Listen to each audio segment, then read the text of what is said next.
So the book was published in 2015. Um, it took many years to get to that stage. I promise. Honey, can you tell me a little bit about some of the like how like writing a book is one thing, but publishing it like that, when most of us who were in prison before and we stumbled upon writing, we were all like, that was the stumbling block.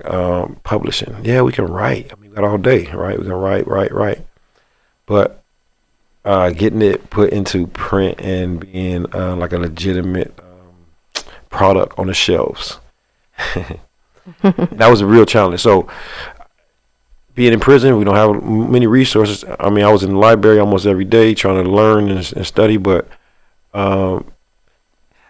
pretty funny story about me getting information from the outside world. My wife, she was pretty much photocopying entire sections of books and stuff for me. You know, how to run a publishing company, how to start a publishing company, how to do this thing, how to do that. And she had a pretty funny story about that. Why don't you tell them a little bit about that? About the everybody gotta have a dream.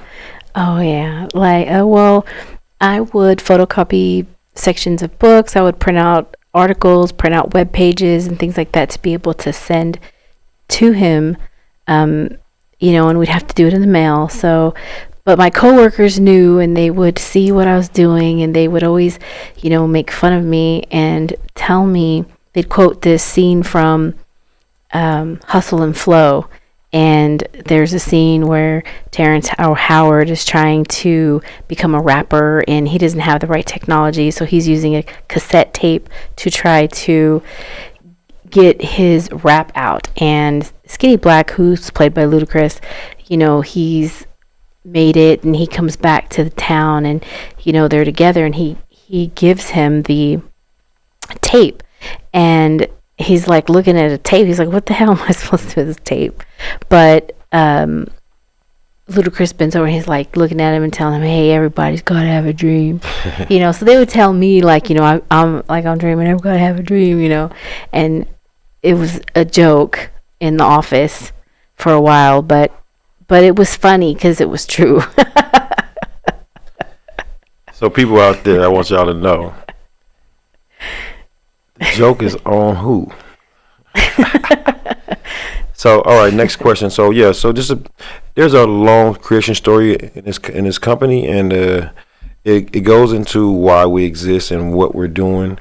Like I say, like I was in that thing in the bowels of the belly of the beast, what we like to call it, in the inside, and I was fighting. You know, I was fighting for my life. I didn't know when I was going to come home. I knew that I was guilty for the crime, but the legal status of my sentence was possibility of parole. So, you know, I was holding on to that hope. I'm a spiritual person. I'm a religious person. So, but, you know, just with that, is like you still want to do something with your time. You want to do something of value. You know, volunteering, all that stuff was working, but, you know, it's just so important to establish.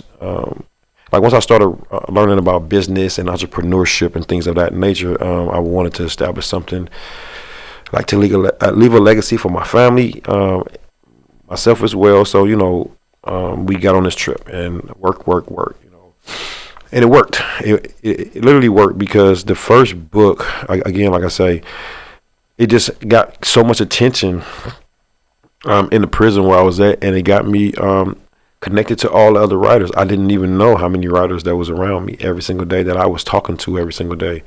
And just we was talking about different things, you know, sometimes probably not the best of things that we was talking about, but this thing, like that's why this thing publishing and this company, like it really changed my life. It really like changed the direction my life was going in. I had a feeling it was already going to go to the right, but who knows, you know, and just having something of value, something that's positive, something that's that you're passionate about it, and something that can help other people. Like that was the thing that kept me, you know, pushing towards it, because I was always like, man, if you see the reaction of people when they get their own published book in their hands. Oh my God, it's priceless. It's priceless. Yeah, it was definitely inspiring and motivating to be able to help that become a reality. And that's one of the things that we actually are founded on, is that we're able to, help bring individuals' publishing dreams to a reality. So that's something that's very, very, very important to us, the center of what we do, because that can mean so many things for so many different people. Me even reading some of these, well, I read every single one, but reading these novels, it was, really amazing to see someone's imagination, their creativity, and the time and the effort and the hard work that went into them writing their own manuscripts, let alone, publishing it. But it was so inspiring and motivating. And, when you're starting something from scratch, you're creating something. So, the energy's high, it's new, and it's exciting. And, that hasn't left. Now it's just growing. It's just grown, because now it's outside the prison. So not just within the prison, it's expanding beyond that. So very, very excited for what that looks like.